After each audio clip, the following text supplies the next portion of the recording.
est-ce que ça ne crée pas justement un sentiment de peur? Et finalement, est-ce que la crise que nous traversons, sous une forme ou sous une autre, à court terme ou à long terme, n'est pas une relation de peur parce que les gens se sentent dépossédés, ils n'ont plus la maîtrise finalement?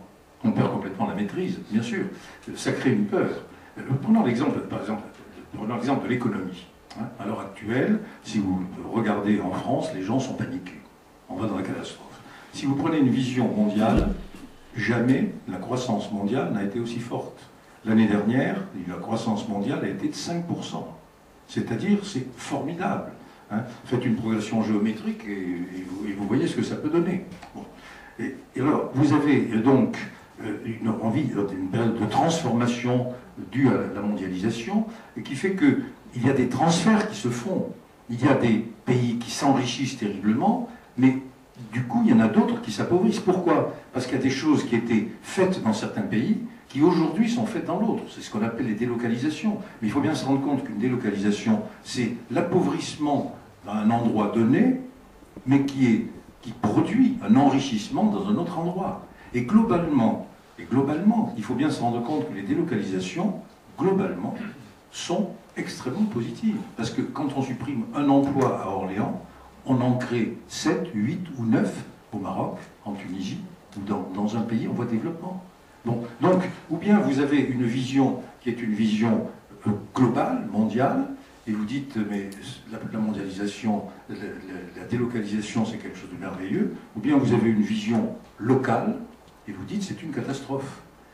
Donc on est dans un moment où, effectivement, cette transformation crée de la peur, parce que nous sommes tous, ce que finalement, nous avons tous, d'une certaine façon, peur du changement. On a peur, on aime bien, on est confortable dans ses habitudes. Et quand les changements sont violents, alors là, on est complètement paniqué. Et c'est ce que nous connaissons à l'heure actuelle, surtout en France. Vous savez qu'il y a une étude qui est sortie récemment, montrant que la France est le pays le plus pessimiste, un des pays les plus pessimistes du monde. Interrogez les Français, la classe moyenne française, je ne parle pas de la France en général, la classe moyenne française, interrogez-la, les gens vous disent, et ils en sont profondément convaincus, qu'ils ont perdu, que leur pouvoir d'achat ne cesse de baisser. La réalité de cette même classe moyenne donnée par l'INSEE, et l'INSEE ne sont pas des tricheurs, ce sont des gens extrêmement sérieux, ce sont mes petits camarades polytechniciens, donc j'ai beaucoup d'estime pour eux, mais c'est pas vrai. Il y a une croissance, en réalité, il y a une croissance de la richesse de la classe moyenne. Alors que le sentiment des gens, c'est, leur sentiment, leur ressenti, c'est un appauvrissement. Et cet appauvrissement, il vient parce que quand vous pensez à l'appauvrissement, vous ne pensez pas simplement aux problèmes économiques, vous pensez à votre problème en général. Et si vous avez un appauvrissement qui est un appauvrissement dans les relations humaines, un appauvrissement dans les relations, dans l'aide que l'on se porte les uns et les autres, vous ressentez quelque chose qui disparaît en vous et vous le transformez en une réclamation économique. Je ne sais pas si je suis clair, mais pour moi ça me paraît très très profond. On ne peut pas découper l'homme en un homo in economicus d'autre part, et puis un intellectuel, et puis un religieux, comme ça. Non, nous sommes des êtres complexes et tout est mélangé. Et donc ce ressenti que les gens à l'heure actuelle, cette peur que les gens ont à l'heure actuelle, ce pessimisme que les gens ont à l'heure actuelle, c'est peut-être une difficulté d'apprécier les résultats des changements qui se passent, mais c'est en plus qu'il y a, dû à toutes ces nouvelles technologies, dû à ces nouvelles façons d'aborder les choses que nous avons, on perd nos repères, et on perd nos repères, alors on a un sentiment de malaise que l'on transmet à tout notre être, et en particulier à notre être économique. Ce qui signifierait donc, d'ailleurs d'où le paradoxe entre le local et le mondial. Je peux avoir une vision mondiale et être généreux, mais localement j'ai perdu mon emploi. Donc ça crée une tension entre ce que je vis en proximité et ce que je peux regarder loin à travers la télévision. Et chacun d'entre nous, nous avons une grande contradiction. Vous avez des gens qui sont tous généreux. Il faut aider les pays en voie de développement. On va les aider. On va créer des emplois chez eux. Et créer des emplois chez eux, Ça veut dire qu'ils vont faire des choses que jadis on faisait chez nous, hein, donc ils n'auront plus besoin de nous les acheter. Donc on va cesser de faire certaines choses parce qu'elles seront faites ailleurs. Et donc à ce moment-là, on n'est pas content. Donc on est vraiment là, on est schizophrène. On dit d'un côté, il faut les aider, et de l'autre côté, ah ben non, non, non, non, non, non, non, non, on ne fait pas ça, parce que ça me fait perdre quelque chose à moi. Sur la question de la crise ressentie, il n'y a pas que des choses ressenties. Il me semble voir, lire, à travers la crise économique, une crise politique, une crise sociale plus profonde que cela. J'ai dit tout à l'heure que la population pouvait avoir le sentiment d'être dépossédée par la mondialisation, par la libéralisation, les échanges, etc. D'être dépossédée, de ne pas avoir les moyens, en tous les cas, de s'approprier ou de saisir ce qui se passe. Je ne suis plus maître.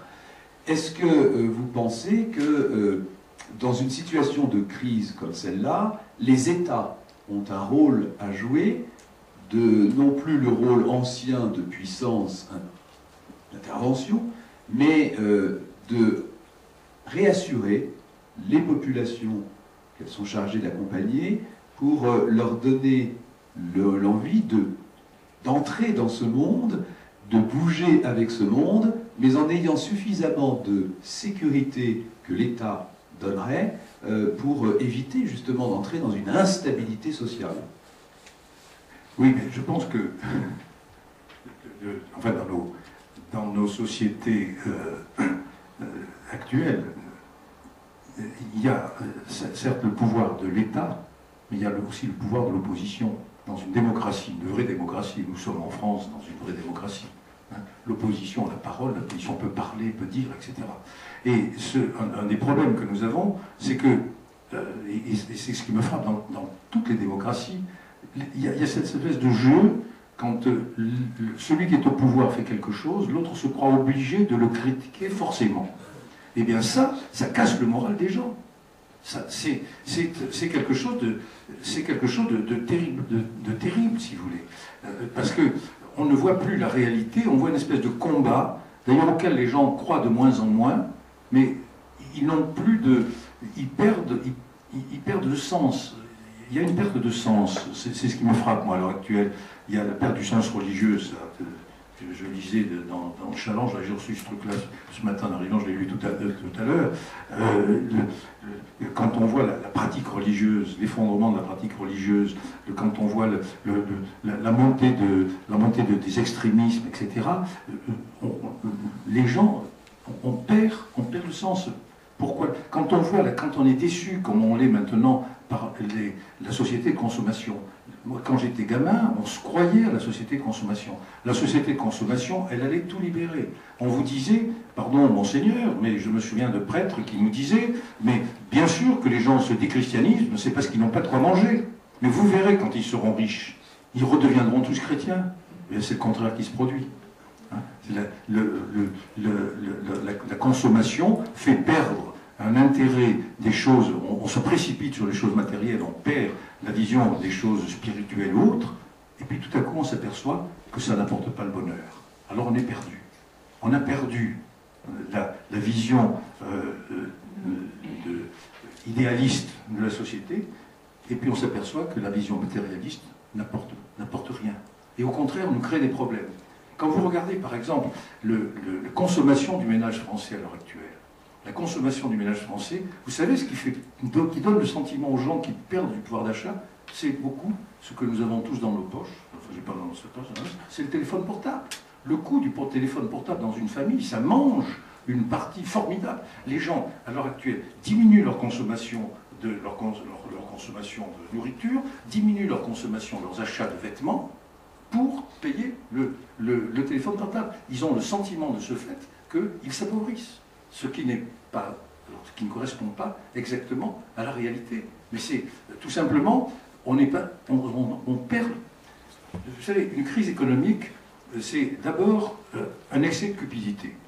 Il y a tout le monde, la cupidité, enfin, le désir de s'enrichir, c'est quelque chose qui fait marcher l'économie. Ça fait marcher l'économie. Puis, quand l'économie s'emballe, quand ça va bien, on veut gagner plus, de plus en plus, toujours plus, écrivait un journaliste, je me souviens, toujours plus. Alors là, on tombe dans la cupidité. Et si on veut que ça, toujours plus, donc on tombe aussi dans la spéculation. On veut tout de suite, tout de suite. Et tout de suite, alors à ce moment-là, on perd ses repères et on perd son bon sens. On perd le bon sens. Si vous regardez les crises économiques, dans toutes les crises économiques, ça commence par une période euphorique qui développe la cupidité et qui s'accompagne de perte de bon sens. Pourquoi ce bon sens? Parce que on imagine des choses qui nous permettent de rêver. D'où on imagine des produits financiers extravagants, d'où la crise des subprimes, d'où la crise auparavant des junk bonds, qui sont des choses folles quand on est... Si vous réfléchissez un petit peu, vous dites, c'est pas possible, les subprimes, c'est une connerie, ça ne peut pas marcher. Et pourtant, on a vu tout le monde se lancer là-dedans, et se lancer encore perdu là-dedans. Alors après, vous avez une bulle qui se forme, cette bulle éclate, et la bulle éclate, ça crée alors là, ça crée une crise économique. Parce que l'argent ne circule plus, les gens perdent plus ou moins leurs emplois, certains ils ont peur, donc ils se replient, hein, et donc ça crée une crise économique. Et ensuite, après la crise économique, eh bien, il y a la crise sociale.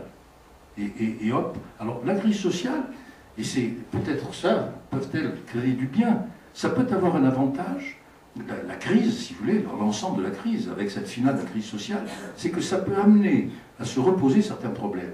Ça peut amener ce problème, mais pourquoi on fait cela, hein? Et en particulier, à l'heure actuelle, on voit bien dans certaines publications, les gens disent, mais est-ce qu'on a besoin de consommer comme on le fait? Est-ce qu'on a vraiment raison de faire ce que l'on est en train de faire? La crise, quand vous êtes dans l'euphorie, vous allez de l'avant, et puis vous ne vous posez pas de problème, et puis quand vous avez une crise, tout à coup, vous posez un problème. Donc ça peut être l'occasion, effectivement, de se reposer des problèmes. Dire que le bien, ce qu'elle ferait de bien, c'est plus de sobriété. Actuellement, il est certain que dans la société folle dans laquelle nous sommes, où toujours plus, toujours plus, toujours plus, toujours plus sur le plan matériel, toujours plus pour quoi faire. Vous savez, vous connaissez l'histoire de cet industriel qui va se reposer sous des cocotiers, il rencontre un noir qui dort sous le cocotier. Et il lui dit, mais pourquoi tu ne travailles pas? Et l'autre dit, je suis bien, je suis très bien, etc. Mais si tu travaillais, tu gagnerais de l'argent. Et puis si tu gagnais de l'argent, qu'est-ce que je ferais? Eh bien, tu te paierais des vacances. Et qu'est-ce que je ferais des vacances? Tu dormirais sur les cocotiers. Qu'est-ce que je fais? C'est quand même tout à fait cette question-là qu'on peut se poser à l'heure actuelle. Que faisons-nous de notre temps? Que faisons-nous de notre intelligence? Très franchement, on est dans un vertige à l'heure actuelle qui est tout à fait déraisonnable. Et on passe quand même à côté de beaucoup de choses de la vie qu'on sacrifie au toujours plus matériel.